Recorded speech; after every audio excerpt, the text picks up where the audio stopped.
As you can see here, we just have a standard 24-foot extension ladder. And if you'll notice, the butt end is next to the structure. The fly is up, or we like to say fly to the sky. There's a reason for that, and we'll get into that in just a second. When we're ready to lift this, we're going to do a one-person raise and extend. So when you get into position, we're going to use our legs, not our back. Get a hold of the ladder, start raising it. We like to use the beam when raising. It keeps 2 full points of contact at all times. Whereas if you were using the rungs, each rung you grab for, as you can see, you're taking one hand off. It's not going to stabilize the ladder as well. So we keep the hands on the beam, raise it.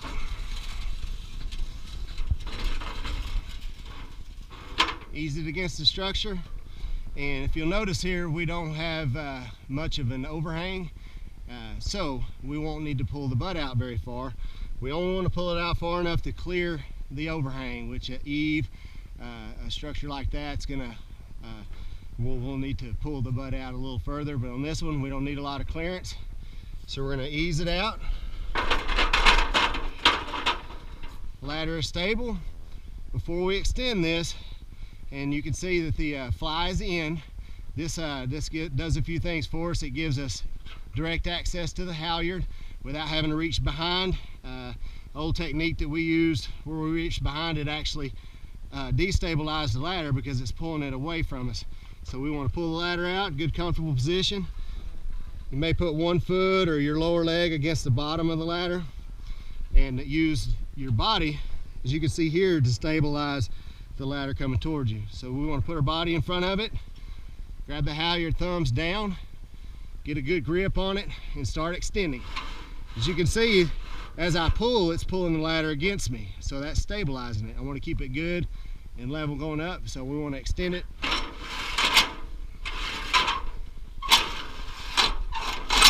to the height we need and then lock it off, rest it back against the structure. Now we have our halyard. Excess here, we just want to do a standard clove hitch, keeping it in the middle of the rung. Take all the slack out of it.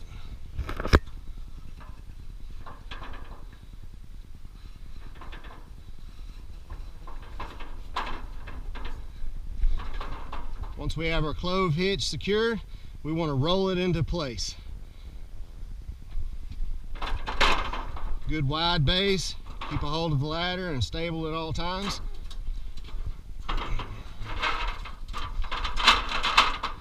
Now that it's in the correct place, we want to keep an eye on anytime you move the ladder. Once it's in place, we want to pull the bottom out to a good climbing angle.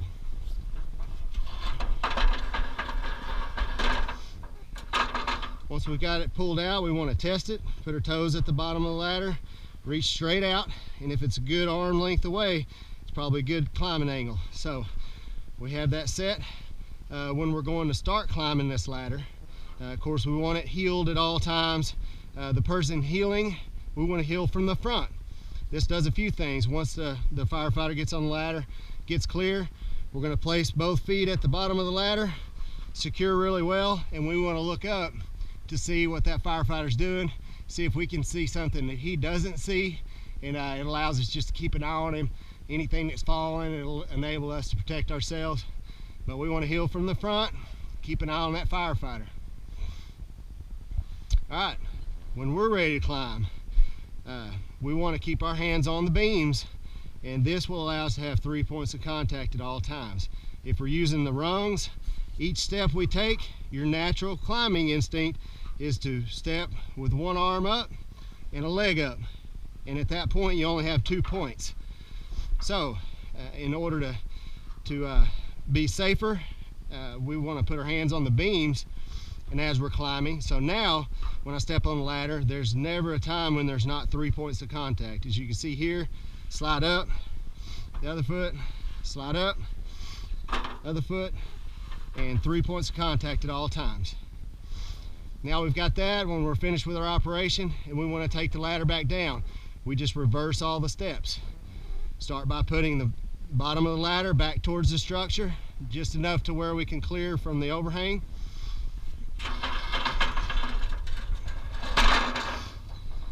we're good there. So we want to go ahead and roll it. That's the next step. So roll it back over. Good wide base. Securing the ladder at all times. Now we have access to the clove hitch. We want to undo that.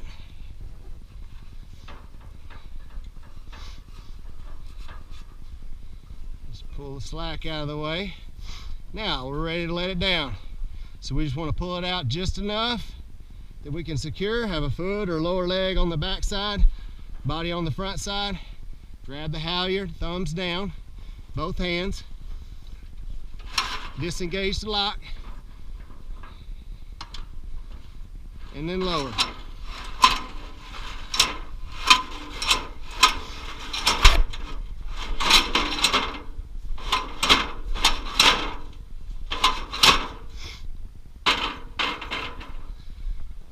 Now that it's in place, we'll push the bottom back up to the structure, making sure we don't hit anything on the structure. We want to protect that as well.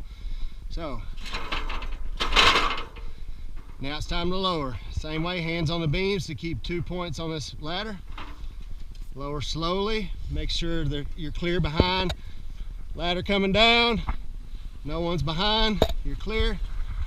Keep an eye on your hands. You get to the end, we want to lower it slowly. Use your legs, not your back, and place the ladder down.